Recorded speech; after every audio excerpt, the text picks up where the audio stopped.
動でお風呂を沸かします。お風呂の線は来ましたか？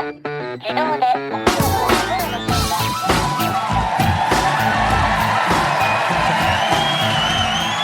Hello and welcome to another episode of No Such Thing as a Fish, a weekly podcast. This week coming to you live from Newcastle.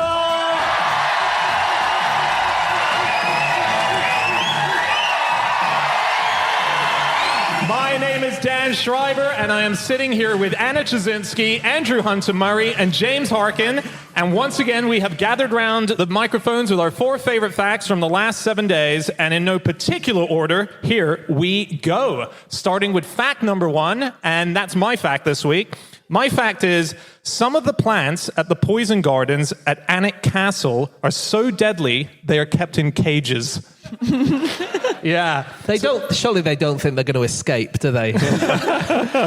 This is, does anyone, we're up near the area of Ancient Castle. Does anyone know it? Yeah, so they have this poison garden, and everything in it basically is aiming to kill you as a species of plant. So you're not allowed to touch anything, you're not allowed to taste anything. It'd be weird if you did that anyway.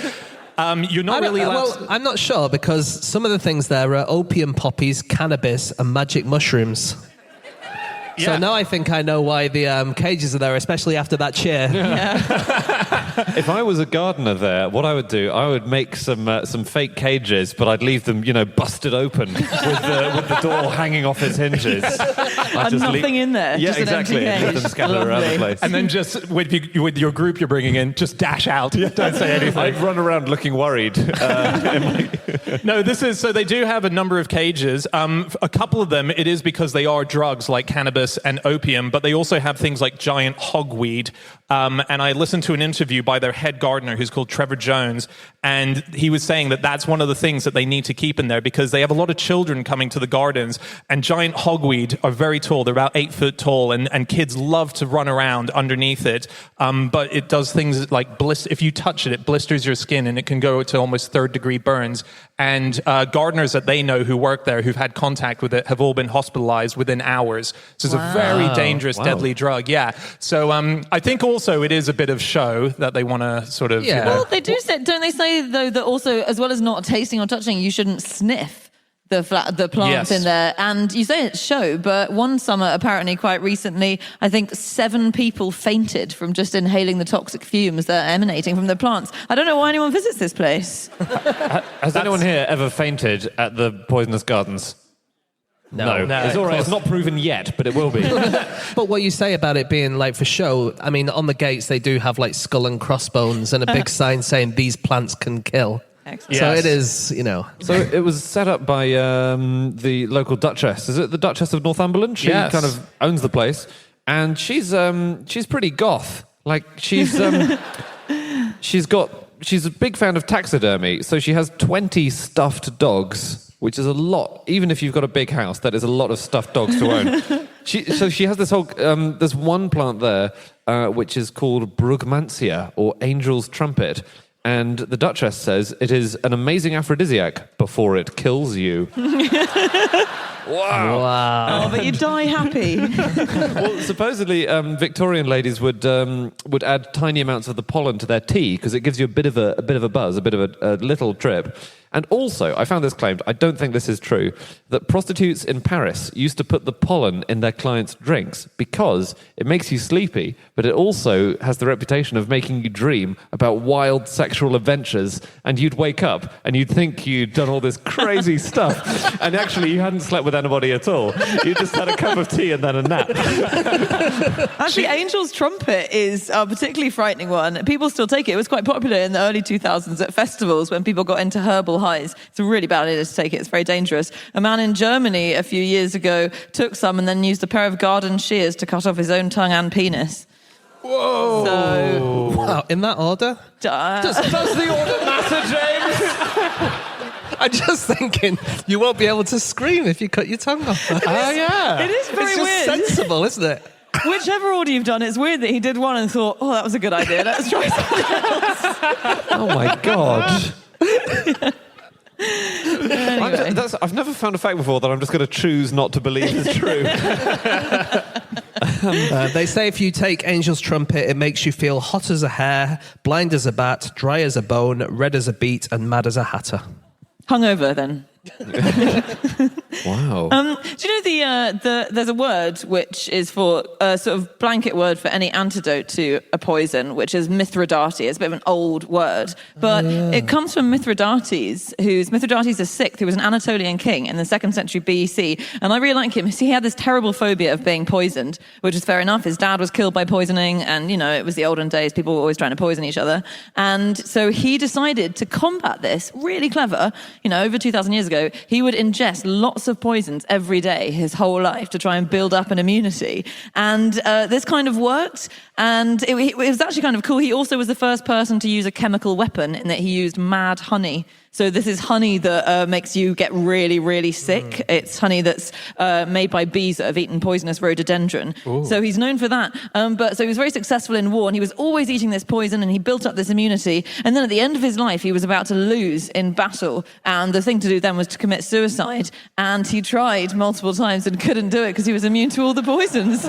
But he hadn't, stabbed himself in the heart lots of times growing up, had he? He could have done something that wasn't a poison. Well, eventually he did have to get his mates to stab him. Oh, really? But it wasn't how he wanted to go. Oh, man. Well, there are some other people who did that. So the Visha Kanya are known as poison damsels, and they're in ancient Indian tradition. So they probably didn't exist, but it's the story. And they were raised on poisons from birth. And what it meant was that they possessed lethally poisonous bodily fluids. So they get loads and loads of poisons as they grow up, and then all of their bodily fluids to anyone else was really poisonous, according to legend. And so anyone who had sex with them would die. Right. Wow, that's amazing. Again, it's not true. Were they doing it deliberately? So again, it's this Mithridatism, where they deliberately did that, and they were used as assassins. But you could just gob in someone's drink if you were one of these magic poisonous people. But that's not as cool a way of knocking someone off. I just have one thing that I want to add, and this is generally to people listening to the podcast. You should check out this poison garden. It is absolutely amazing, the amount of stuff they have there. Every plant genuinely could probably kill you if you got too close. There's certain plants that have berries on them that if kids ate 3 of them would kill them in a matter of hours. But 2's okay. 2's fine. 2's recommended. They'll get all trippy and it'll be awesome. And you should check out Trevor Jones, who is the gardener there. He is such a fantastic personality, and he's always there, so people should meet him. But my favorite person is the Duchess of Northumberland, and she was asked, because she has such incredible knowledge about poisons, she said that her husband sometimes is worried about her knowledge of poisons. And she said, but I tell him he shouldn't be concerned because these days every single plant poison is detectable in the blood. So I wouldn't get away with it. And then she said, so I can't possibly put in print how I would kill someone, because she does know based on the poisons. But my husband tells me that he'd hit me over the head with a salmon from the freezer and then eat the salmon. So she... Okay, it is time for fact number 2, and that is Andy. My fact is that the man who got nominated for an Oscar for editing No Country for Old Men doesn't exist. Dun, dun, dun. Yeah! It's not even Panto season. So, yes, it's not. It's always a good show when the biggest laugh is for the audience. So how is this possible? Well, he's called Roderick Jaynes. He's an elderly English gentleman, and he's edited all the movies of the Coen brothers, and he doesn't exist. He's been nominated for an Oscar twice for editing Fargo and No Country for Old Men. But the reason he has never been to attend the Oscars ceremony is because he is made up by the Coen brothers. Yeah, you keep saying this, but why? Well, they edit all their own films, and they write and direct and produce and all of it. So they have just made up this fictional man who has just now for fun. They think it looks braggy to have their name on too many of the credits. I read that it was to get around some union issues. Oh. I don't know if that's true, but yeah. But whatever the reason, they are really into it. So they were asked, is he coming to the Oscars this year? He's been nominated, and they said, oh no, he's very old, late 80s, early 90s. I don't know how he'd make the trip. And then he didn't win win in the end. He got nominated but did not win. And Ethan Coen was asked how James had taken the news, and he said, well, we know he's elderly and unhappy, so probably not well. Didn't take it well. Very sad. That's very cool. And they've made a biographical note for him. So there's this whole paragraph where they say, Roderick James began his career minding the tea cart at Shepperton Studios in the 1930s. He remains widely admired in the film industry for his impeccable grooming and is the world's foremost collector of Margaret Thatcher nudes. Many of them drawn from life. I feel like the Coen brothers' last film is going to be a biopic of this guy. Yes, I hope should so. be. I was just looking at sort of people who have been nominated for Oscars but weren't there or things like that. And Banksy was up for one recently, a documentary one for Exit Through the Gift Shop. You know that film he did a few years ago. And he actually asked if he could attend the Oscars, and he asked if he could attend the Oscars in disguise, and they said no. And so the executive director of the Academy said, sadly, we had to turn him down because the fun but disquieting scenario is that if the film wins and 5 guys in monkey masks come to the stage all saying, I'm Banksy, who the hell do we give it to? And it's a fair point. So he was fine with it. But Banksy said, I don't agree with the concept of award ceremonies at all, but I am so happy to make an exception if I'm nominated for an award. My favourite nominee for adapted screenplay was a person called P.H. Vazick. And P.H. Vazick was nominated for Greystoke, The Legend of Tarzan, Lord of the Apes. But this person was, in fact, not a person. It was a Hungarian sheepdog belonging to who was meant to be nominated, Robert Town, who was the writer, but he hated all the changes that happened to the script. So he put his Hungarian sheepdog as the actual script writer. And that scriptwriter got nominated. So a Hungarian sheepdog has been nominated for an Oscar. Did it turn up? No, and it didn't win. So probably. But also, he had a sheepdog called P.H. Vazak. That's an unusual name for a dog, isn't it? Giving it 2 initials. Well, hey, if he can write screenplays, he's probably going to have a very strong literature-based name as well. I think you've misunderstood your own story. Have you heard of the actor Uggie? No. So there was a big campaign a few years ago to get Uggie nominated for a BAFTA for his performance in The Artist. And if you remember the film The Artist, it was that silent movie, and Uggie was the terrier. I do remember that, The dog was a big, hit in the film. And lots of, if you're a member of BAFTA, you have to, pick who you nominate. And a lot of the members of BAFTA wrote to the committee to check, am I allowed to nominate this dog for a BAFTA? And BAFTA had to make a public statement about it, and they had to say, regretfully, we must advise that as he is not a human being, and as his unique motivation as an actor was sausages, Uggie is not qualified to compete for the BAFTA in this category. It doesn't matter what their motivation is. Most actors are motivated by money, which they may well be using to buy solely sausages. So we don't know. Someone who's got nominated a bunch of times but has never accepted an Oscar is a guy called George Scott. He was an ex-brilliant actor in the 60s and the 70s. And wait, he's an ex-brilliant. He used to be brilliant. Yeah, so he's still going? But he's awful now. Oh, really embarrassing. So George C. Scott always said he'd never accept an Oscar. He was very clear about this. He called the Oscars a 2-hour meat parade, a public display with contrived... He's motivated by sausages, obviously. He basically was like, the suspense is contrived for economic gain. I don't want to be pitted against my fellow actors. He kept on getting nominated. In 1960 and 1962, he got a Best Supporting Actor nomination. He turned it down. He was like, I don't want to be nominated. They wouldn't give up. In 1971, he got a Best Actor nomination. I think that was for the film Patton. And he refused the nomination, but they ignored his refusal, and he won the Oscar. And he had to say, I really don't want this. Please, take it away. That's but yeah, amazing. They gave it to him anyway. I think Goldie Hawn was giving out the Oscar and she opened the envelope and she just went, oh my God. I've pretty much only researched dogs and Oscars. There is... Why dogs? Yeah, why dogs?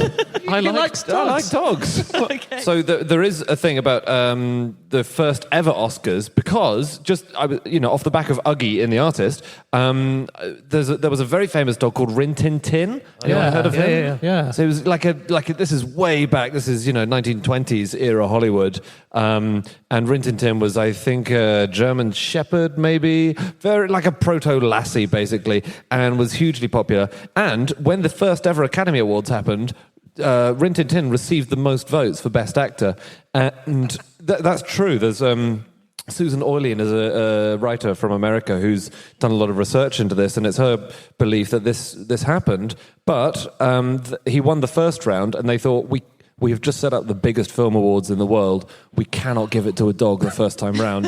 We would be a laughingstock. So they then said, well, we're going to have a second round, and the criterion for entry in the second round is Number of legs. pretty much you have to be a person. Yeah. Oh, really? Really? Yeah. They weren't. so It sounds funny. like they weren't taking it seriously, the voters. And I haven't seen Rin Tin Tin's performance, but they can't have been taking it very seriously if they really thought. He was a super popular dog. Right. I mean, he was more famous than a lot of the actors he appeared on screen with. Do you say this is the first Oscars? Yeah. Because the first Oscars was quite odd anyway, wasn't it? It was the 1929 one, and it was there was this big long dinner with lots of speeches about films and other stuff, and then the award ceremony lasted 5 minutes, within which 15 awards were handed out. So Wow. one award every 20 seconds. Just sprinting up onto stage and sprinting away again. That's amazing. So bizarre. There was for Best Actress, there were 5 people nominated, except 3 of them were the same person. So, Janet Gaynor, she was just nominated for 3 separate films she'd been in, and she did win it. Yes. Do you know the most? I think this is the most embarrassing moment in Oscars history. Not the La La Land thing? Or? Not the La La Land Moonlight thing, I think, although that was very embarrassing, obviously. So this was in 1933.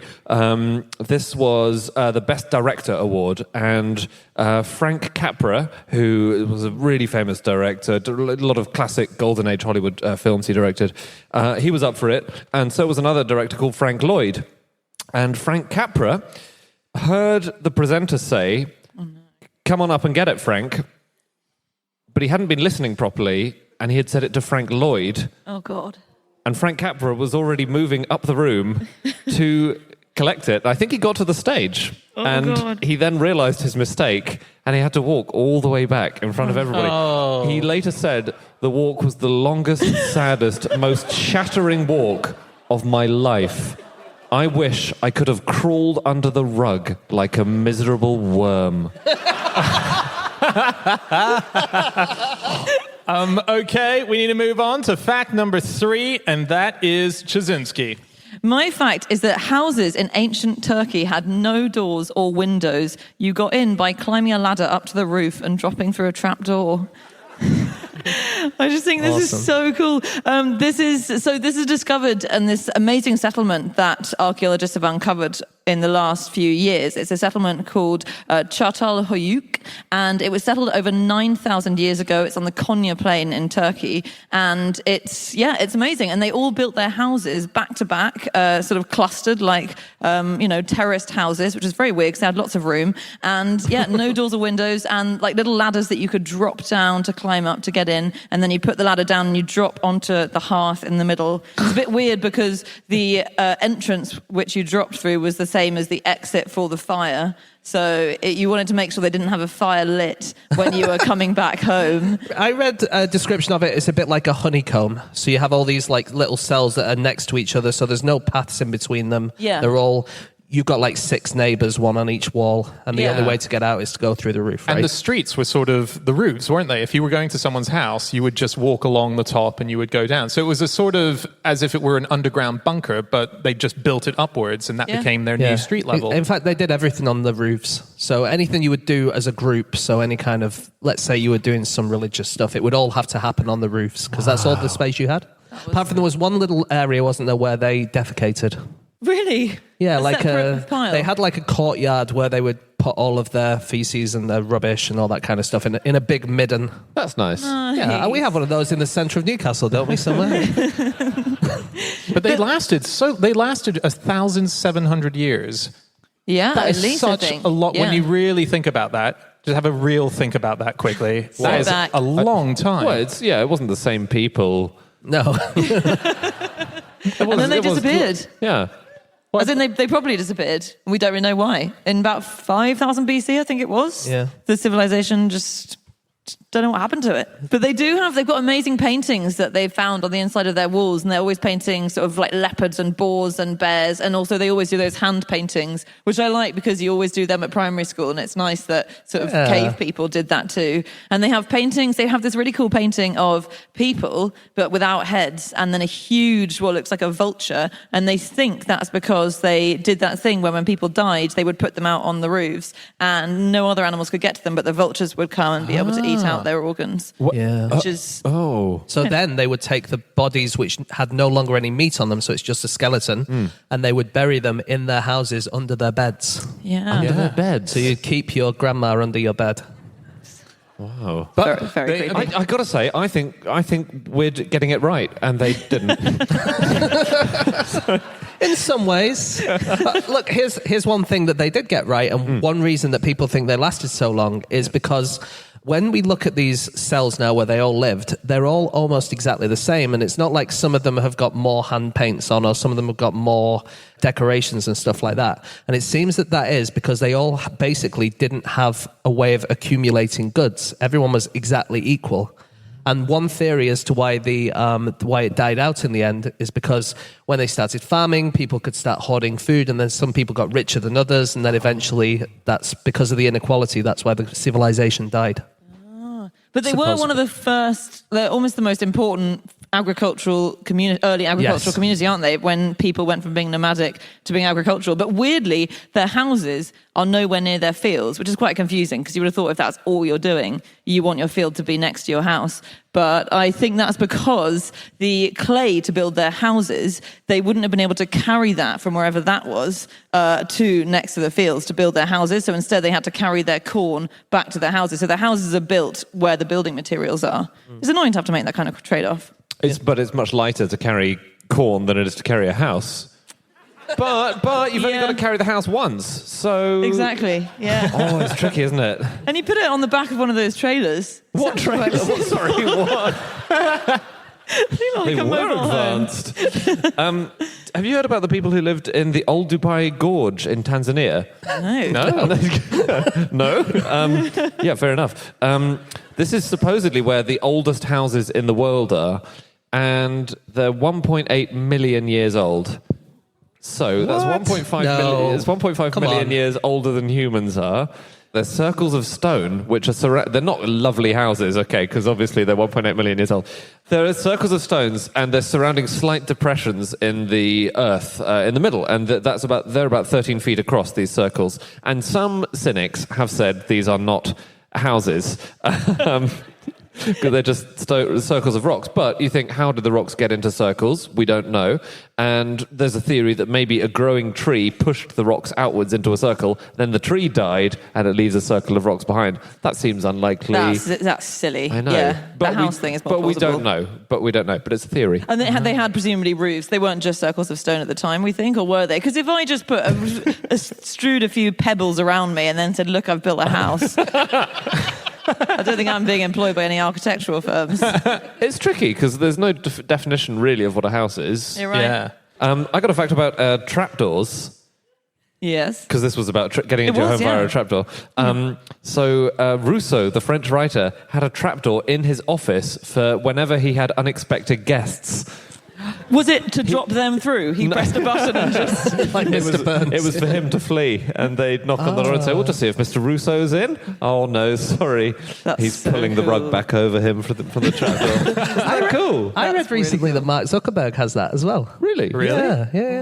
Genuinely? Wow. I think so. Why It's quite didn't a nice Rousseau idea. just lock his door? It's not as cool, is it? It's not as cool as the trapdoor. It's not as cool. They found a few years back what they think is the oldest door in Europe.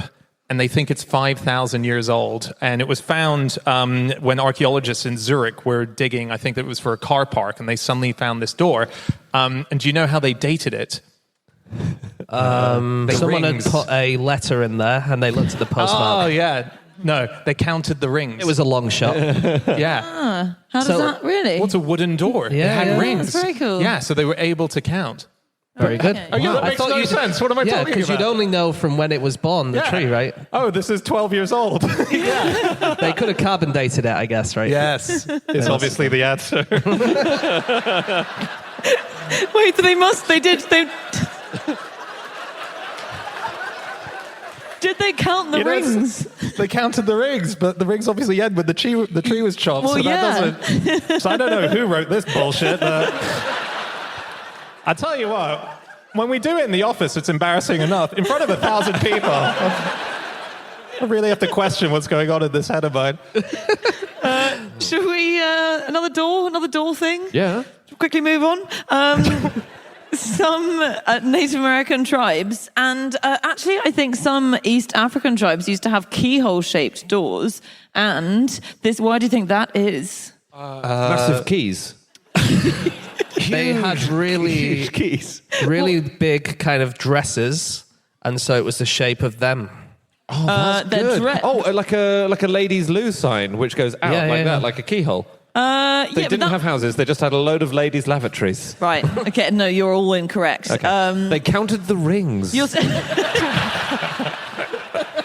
It's the opposite of wearing dresses. It's as if it's like if they were wearing dresses but upside down, as in that it's keyhole shaped because the top is much wider, and it's because people, usually women, will carry big bundles on their heads, and then when they're entering their home, the top is wider so that they can fit those bundles through, but you don't want to let all the heat out of your house, and so the bottom is much narrower, so Really you can clever. conserve heat. Very cool. We need to move on to our final fact. Okay, it is time for our final fact of the show, and that is James.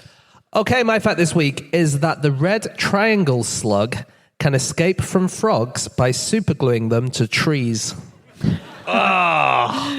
So cool. It is really cool. So I read the story in New Scientist quite recently. There was a guy called John Gould from the University of Newcastle in Australia.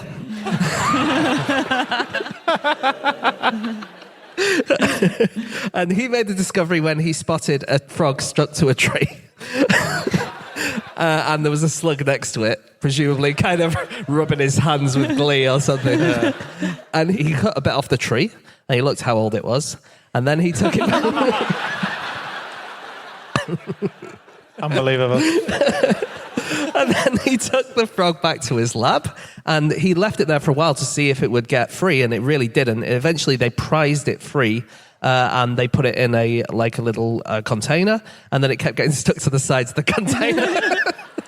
And it turns out that this slug can get this kind of mucus, and it normally has a nice, like, slippery mucus that it can travel on, but it can also make this really, really sticky mucus. Wait, so why did they get the frog? Did they then interview the frog? Were they like, tell us how this happened? I was just trying to catch a slug and it got all over my feet. But it's so weird, because it's so weird that the slug, because this is an amazing defense mechanism, once it's superglued the frog to the tree, as you said, it just kind of hangs out next to the thing that it's locked up. Yeah. Wow. That is awesome. And it lasts days, doesn't it? Yeah. The glue. Yeah, yeah. So they do get off, but it is a couple of days of what must be horribly embarrassing sort of... Do the slugs invite their mates? Yeah. Well, the other frogs must be like, we're going to go catch that cool frog movie. Do you want to come? I'll be there in a minute. You didn't get stuck, did you? I don't know. It feels like that would be a thing. Got slugs. Yeah, probably. So this mucus is really good because it's a very unusual thing in that it's very gluey and very sticky, but as it gets wetter, it gets stickier. And this is something that doesn't really happen. Usually when things dry out, they get, or they adhere more. Like if you think about super glue, when it dries out, it's much more sticky. Sure. So this works better in wet conditions. And they think we might be able to use it, humans might be able to use it for like fixing wounds, or there's similar ones that they use to kind of put in people's hearts. If you have a lesion in your heart, you can hold that together because obviously a lot of blood around there and it works there. So this might be really useful for us in future. Or plasters that don't fall off in the sea. Yes. That's amazing. I'm down with. I'll fund that research. That is weird. That's why when you get slug slime on your hands, don't put water on it to wash it off because it just makes it worse. Really? Is that right? Yeah. Oh, yeah, because slug slime it can kind of suck up water It into absorbs it, can't the it? water, so it just gets bigger and more Wait, monstrous. so it drinks... it drinks the water, yeah. It can do. Like, so Yeah. if you think about a slug, like Yeah. they like to be wet, don't they? They like to be moist. Yeah. But then they're always giving out this slug slime all the time. So you think Yeah. they would just dry out. But what actually happens is some of that slug slime can take in the water because it just gets loads and loads of water in it, and it can actually almost drink through this slime. Yeah. Crazy. I was reading about banana slugs. They have a thing where sometimes when they have sex, the slime itself is so sticky that the male slug's penis will get stuck in there, and because it's just too sticky. So their only option is they bite it off and just leave it.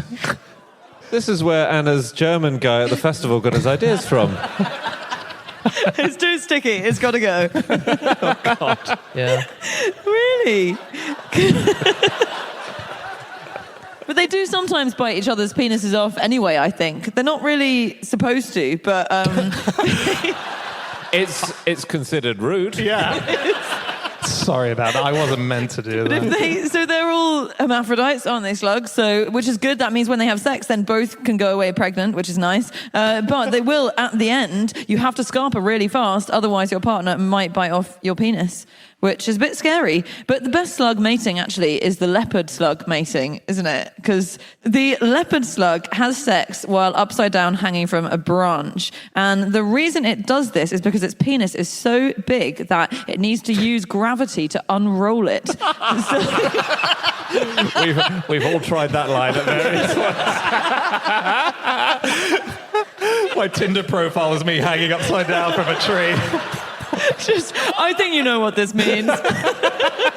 This is amazing, though. They'll climb up a tree, two slugs, when they decided they're mating, and then they produce slime that it can solidify really fast, so it acts like a bungee cord. So they drop down off a branch, hanging from their slime, and then they unfurl these penises, which are almost as big as they are. They're really, really long. Wow. And they intertwine their own slug bodies, which looks quite nice, like a plait, and then they intertwine their own slug penises, which is sort of basically like extra slugs in the end, if you look at it. It looks quite nice. And then they have sex. You've got such a low bar for what counts as nice, and I like that. It's very pretty. And then when they're done, they eat their way back up the rope. Wow. Oh, that's the bit you're disgusted by. You got some weird standards, Newcastle. All I'm thinking of is that scene in Mission Impossible now where he slowly lowers himself down the rope. If he'd got his knob out at the bottom of that rope. What are you doing, Ethan? Sorry. I'll eat the rope and come back up. There's a thing that I like as well, just on the biting off of penis bit. What must we? Well, it's about losing body parts, and there's yeah. a thing that some slugs can do. There's sea slugs that do this, certain sea slugs, and there's tail dropper slugs. And what they do is, if there's a predator coming towards them, they basically just rip off a bit of their body in the tail dropper. It's the tail, and they use it as a decoy bit of bait. So they'll be like, "Go have that." And so the predator will eat that because it's not moving, and while they're munching on the bit of that body, the rest of them can get away. Very Isn't that clever. extraordinary? Yeah. I think we mentioned there's a scorpion that does that. Oh, yeah, there breaks is off, one. It breaks off its tail. Well, the problem is it breaks off its anus, Yes. and then it can't poo anymore. And then it can't have a poo Yeah. ever again. Yeah. And the poo just sort of builds up in its body because it's thrown away its tail. Oh, man. So it doesn't get eaten, but then 3 days later it dies of constipation. Yeah. Does it really? Yeah, they Do you die. think it- They explode. Yeah, they do die. I wonder if they regret it. I guess it's then like another Mission Impossible film. You've got 3 days left to pass on your genes. Yeah. Yeah. But But also, it's quite hard to attract female scorpions because you're getting bigger and bigger full of poo. yeah. Yeah. So that's an exciting pitch, I think, for a film. Ethan Hunt has thrown away his own arse. I've actually been looking at glue and gluing things. Do you? Because it was about glue. So do you remember the guy who glued himself to Gordon Brown's sleeve? Politics was a lot more fun in those days, wasn't It it? really was. There was a guy called Dan Glass, and he was an environmental campaigner. He was from a campaign group called Plain Stupid. And he got invited to a reception at Downing Street in 2009. He thought, now's my chance. And so he thought, I'm going to do it. I'm going to glue myself to the Prime Minister to make a point about climate change. Fair play. And he said, I was saying to Gordon Brown, you can run away from climate change, but you can't run away from my arm. And he glued up his hand. And he did it. He managed to grab Gordon Brown's sleeve and superglued himself to the Prime Minister inside Downing Street. However, the PM managed to outfox him by the relatively simple method of taking off his jacket. Okay, that's it. That is all of our facts. Thank you so much for listening. If you would like to get in contact with any of us about the things that we have said over the course of this podcast, we can be found on our Twitter accounts. I'm on @Schreiberland, Andy. At Andrew Hunter M. James. At James Harkin. And Chazinski. You can email podcast@qi.com. Yep, or you can go to our group account, which is @NoSuchThing, or our website, nosuchthingasafish.com. We have everything up there from upcoming tour dates to merchandise to our all of our previous episodes. Thank you so much, Newcastle. We'll see you again. Goodbye!